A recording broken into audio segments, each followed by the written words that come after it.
Halo teman-teman, selamat datang lagi di channel YouTube Bas Bahan Ajar YouTube channel. Pada kesempatan kali ini, kita akan membahas uji pemahaman materi IPS kelas 7 bab 1 halaman 57 tentang keadaan alam dan penduduk Indonesia. Ini pertanyaannya bisa teman-teman lihat di sini. Kita akan membahas UPM ini dari nomor 1 sampai dengan nomor 12.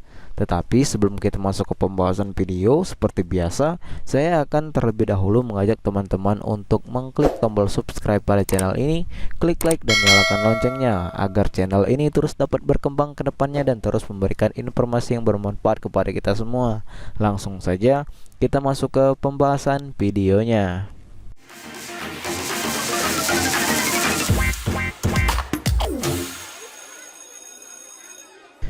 Nomor 1.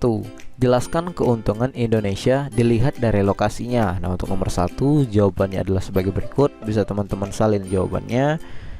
Keuntungan Indonesia dilihat dari lokasinya adalah yang pertama, karena Indonesia dilewati jalur khatulistiwa menjadikan Indonesia sebagai negara tropis dengan tanahnya yang subur, di mana hampir semua jenis tumbuhan dapat ditanam di Indonesia, sehingga menjadikan perekonomian Indonesia pada sektor pertanian lebih cepat. Yang kedua, keuntungannya Indonesia terletak pada silang dunia, yaitu silang antara Samudra Hindia, Samudra Pasifik, benua Asia, dan benua Australia, sehingga menjadikan Indonesia memiliki keunggulan pada sektor perekonomian dan pariwisata. Keunggulan yang ketiga, Indonesia yang diapit oleh dua samudra besar yaitu Hindia dan Pasifik menjadikan Indonesia kaya akan biota bawah airnya, sehingga memajukan perekonomian pada sektor kelautan. Yang keempat, Indonesia terletak pada cincin api Pasifik. Hal ini menjadikan banyaknya gunung-gunung berapi yang aktif di Indonesia, sehingga menjadikan tanah-tanah di Indonesia mayoritas gembur dan subur. Yang kelima, keuntungannya Indonesia sebagai poros maritim menyebabkan perekonomian Indonesia terbilang pesat lantaran bebasnya melakukan aktivitas perdagangan dengan dunia internasional, serta menyebabkan hubungan Indonesia dengan negara lain semakin membaik. Jadi ada 5 keuntungan Indonesia dilihat dari lokasinya. Bisa teman-teman salin jawabannya A, B, C, D, E. Ini untuk jawaban nomor 1. Kita lanjut ke pertanyaan nomor 2. Mengapa Indonesia termasuk negara beriklim tropis? Untuk nomor 2, jawabannya bisa teman-teman lihat di sini. Indonesia termasuk negara beriklim tropis karena Indonesia terletak pada jalur khatulistiwa, di mana jalur ini merupakan wilayah yang mendapat sinar matahari yang banyak. Jadi, mengapa Indonesia termasuk negara beriklim tropis? Alasannya adalah sebagai berikut. Bisa teman-teman salin jawabannya. Kita masuk ke nomor selanjutnya, nomor 3. 3. Jelaskan keragaman kondisi fisiografis atau bentuk muka bumi di Indonesia. Untuk nomor 3, jawabannya sebagai berikut. Keragaman kondisi fisiografis atau bentuk muka bumi di Indonesia bermakna bahwa wilayah Indonesia memiliki perbedaan tinggi rendah pada permukaan bumi, baik itu di daratan maupun di lautan. Contohnya seperti pegunungan, lembah, perbukitan, daratan, palung laut, gunung laut, punggung laut, dan sebagainya. Jadi untuk nomor 3 ini jawabannya. Keragaman kondisi fisiografis atau bentuk muka bumi di Indonesia. Silakan teman-teman salin jawabannya. Kita masuk ke pertanyaan nomor 4. 4. Bagaimana keadaan flora dan fauna pada masa praaksara di Indonesia? Untuk nomor 4, jawabannya sebagai berikut. Keadaan flora dan fauna pada masa praaksara terbilang masih sangat alami dan terjaga, di mana kedua komponen ini masih membentuk ekosistem yang sangat baik tanpa adanya faktor yang dapat merusak kedua ekosistem ini, seperti pencemaran udara, penebangan liar, pembakaran hutan, pembunuhan hewan dengan tujuan tertentu, dan sebagainya. Jadi keadaan flora dan fauna pada masa praaksara di Indonesia adalah masih sangat alami dan terjaga. Ini untuk jawaban nomor 4. Silakan teman-teman salin jawabannya. Kita masuk ke nomor selanjutnya, nomor 5. 5. Mengapa Indonesia memiliki keanekaragaman hayati yang sangat tinggi? Untuk nomor 5, jawabannya sebagai berikut. Faktor yang menyebabkan keanekaragaman hayati di Indonesia sangat tinggi diantaranya karena faktor wilayah lautan yang sangat luas, di mana Indonesia juga menjadi titik pertemuan Samudra Hindia dan Samudra Pasifik. Lokasi Indonesia dihimpit oleh dua benua, yaitu benua Asia dan Australia, sehingga di Indonesia banyak terdapat hewan-hewan peralihan dan kedua benua ini. Indonesia yang merupakan negara tropis sehingga sangat memungkinkan Indonesia menjadi tempat tinggal keanekaragaman hayati yang sangat bervariasi dan banyak. Jadi mengapa Indonesia memiliki keanekaragaman hayati yang sangat tinggi? Alasannya adalah sebagai berikut. Ada beberapa faktor yang menyebabkan keanekaragaman hayati di Indonesia sangat bervariasi dan banyak. Silakan teman-teman salin jawabannya untuk jawaban nomor 5. Kita masuk ke nomor selanjutnya, nomor 6. Mengapa penduduk cenderung terpusat di daerah dataran rendah? Untuk nomor 6 jawabannya sebagai berikut.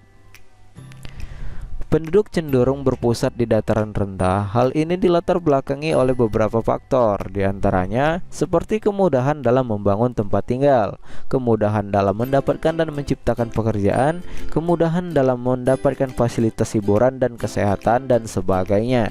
Jadi penduduk cenderung terpusat di daerah dataran rendah. Alasannya adalah sebagai berikut. Bisa teman-teman salin jawabannya. Ini untuk jawaban nomor 6. Kita masuk ke nomor selanjutnya, nomor 7. Mengapa banyak dijumpai gunung berapi di Indonesia? Untuk nomor 7 jawabannya sebagai berikut. Bisa teman-teman salin jawabannya. Banyak gunung berapi aktif yang dijumpai di NKRI disebabkan oleh lokasi Indonesia yang terletak pada Ring of Fire atau cincin Pasifik, atau yang disebut juga cincin api Pasifik, sehingga menyebabkan Indonesia memiliki banyak gunung berapi. Bisa teman-teman salin jawabannya. Ini untuk jawaban nomor 7. Alasan kenapa gunung berapi di Indonesia sangat banyak. Kita masuk ke nomor selanjutnya, nomor 8. Apa keuntungan dan kerugian banyaknya gunung berapi di Indonesia? Untuk nomor 8 jawabannya sebagai berikut. Bisa teman-teman salin jawabannya. Keuntungannya antara lain seperti melimpahnya material-material yang bernilai ekonomis, terbukanya pekerjaan yang bersangkutan dengan hasil gunung berapi, menjadikan tanah di sekitar gunung berapi subur dan gembur. Sedangkan kerugiannya antara lain seperti menjadikan warga di sekitar gunung berapi harus senantiasa waspada apabila terjadi letusan, menjadikan banyak perubahan sosial baik dari segi ekonomi, pendidikan, dan sebagainya. Apabila terjadi letusan, rawan menimbulkan korban jiwa. Ini untuk kerugiannya. Jadi keuntungan dan kerugian banyaknya gunung berapi di Indonesia adalah sebagai berikut. Bisa teman-teman salin jawabannya. Ini untuk jawaban nomor 8. Kita masuk ke nomor selanjutnya, nomor 9. Mengapa flora dan fauna di Indonesia harus dilestarikan? Untuk nomor 9 jawabannya adalah sebagai berikut. Flora dan fauna perlu dilestarikan dengan alasan selain agar flora dan fauna tidak menjadi punah, hal ini juga bertujuan untuk menjaga keseimbangan ekosistem alam sehingga tidak menimbulkan ketimpangan ekosistem yang terjadi di Indonesia. Jadi untuk nomor 9 ini jawabannya. Silakan teman-teman salin jawabannya. Kita masuk ke nomor selanjutnya, nomor 10. Mengapa aktivitas permukiman banyak dijumpai di daerah dataran? Untuk nomor 10 jawabannya sebagai berikut.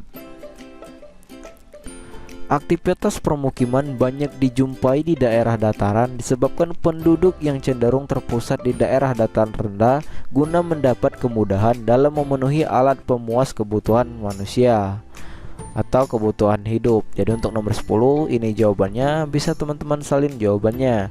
Kita masuk ke nomor selanjutnya, nomor 11. Mengapa terjadi perbedaan aktivitas penduduk di daerah yang keadaan bentuk muka buminya berbeda? Untuk nomor 11 jawabannya sebagai berikut. Saya teman-teman salin jawabannya. Bentuk muka bumi yang berbeda-beda, ada yang dataran tinggi, dataran rendah, pesisir pantai, lembah, dan sebagainya, menyebabkan orang yang bermukim di tempat itu harus beradaptasi dengan lingkungan dan sumber daya alamnya, sehingga hal ini menyebabkan perbedaan aktivitas penduduk. Jadi untuk nomor 11 bisa teman-teman salin jawabannya. Ini untuk jawaban nomor 11. Kita masuk ke nomor terakhir, yaitu nomor 12. Bagaimana kehidupan masyarakat Indonesia pada masa berburu dan mengumpulkan makanan, bercocok tanam, dan masa perundagian? Untuk nomor 12 jawabannya sebagai berikut. Pada masa berburu dan mengumpulkan makanan, kehidupannya masih sering berpindah-pindah, hidup secara berkelompok dalam skala kecil, serta masih sangat tergantung pada alam. Pada masa bercocok tanam, kehidupan sudah mulai teratur dan menetap. Sudah mulai ada sosok pemimpin di dalam kelompok yang lebih besar. Sudah mengenal barter dan teknologi pertanian sederhana. Pada masa perundagian, kehidupan sudah benar-benar teratur dan menetap pada suatu daerah, di mana mata pencahariannya pun juga sudah mulai menetap, serta mata pencaharian sudah mulai mengandalkan perdagangan. Jadi untuk nomor 12 bisa teman-teman salin jawabannya. Kehidupan masyarakat Indonesia pada masa berburu dan mengumpulkan makanan, bercocok tanam, dan masa perundagian. Ini bisa teman-teman salin jawabannya. Dan mungkin sampai sini saja untuk pembahasan uji pemahaman materi tema 1 halaman 57 IPS kelas 7 tentang keadaan alam dan penduduk Indonesia. Jika teman-teman merasa terbantu dengan adanya video ini, silakan teman-teman klik subscribe pada channel ini, klik like dan nyalakan loncengnya. Dan jika ada yang ingin ditanyakan, silakan teman-teman tanyakan pada kolom komentar di bawah. Saya akhiri video ini dan sampai jumpa di next video.